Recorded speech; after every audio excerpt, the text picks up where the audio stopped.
MoShiach era Adam above and Adam below Bikar Yehuda Ben-Yedda first. This is completely my own opinion from a mental visualization point of view. You can take it or leave it, and I would not blame you in the least. Why am I writing now? Because we are restarting the whole Torah.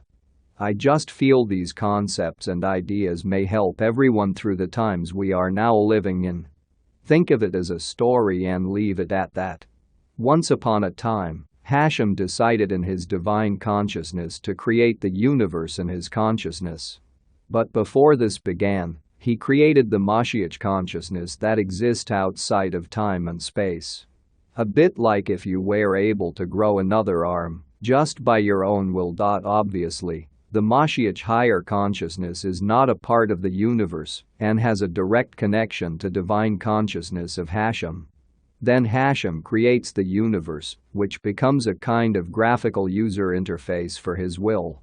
Now imagine the universe as a sphere seeming floating in complete darkness, like the picture I have used.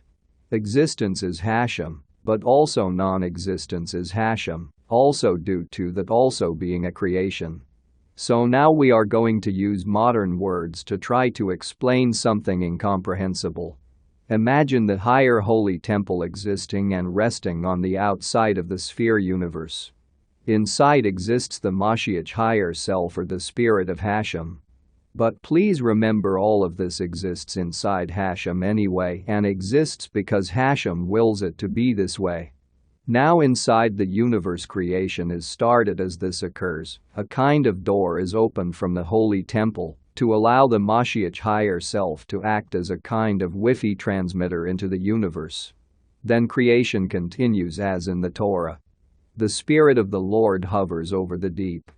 This is known by our sages to be the spirit or higher self of the MoShiach, which is still a part of Hashem, just like everything else in existence and even non-existence. Hashem uses the MoShiach higher self like a projector and film combined. Whatever Hashem creates or uncreates enters the universe like a Wi-Fi signal to the MoShiach higher self, then out into all creation. Then after almost all is completed, Hashem forms man in his own image.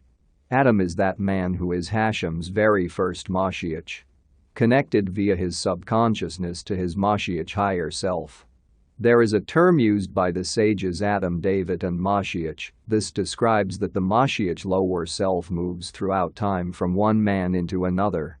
Key figures are Adam, then King David and then his rightful heir the MoShiach, who in truth has always been Adam moving through our history to complete the rectification that allowed the tree of knowledge to be established in the universe, which in the grand scheme of things was obviously meant to occur. Because Hashem creates everything good and evil to give mankind the illusion of free will, thereby allowing natural, seemingly independent growth, knowledge, and wisdom to self-evolve over time. The Torah and our sages explain the rest. Adam's mission today is to become the King MoShiach, and many events will and have to occur before this happens.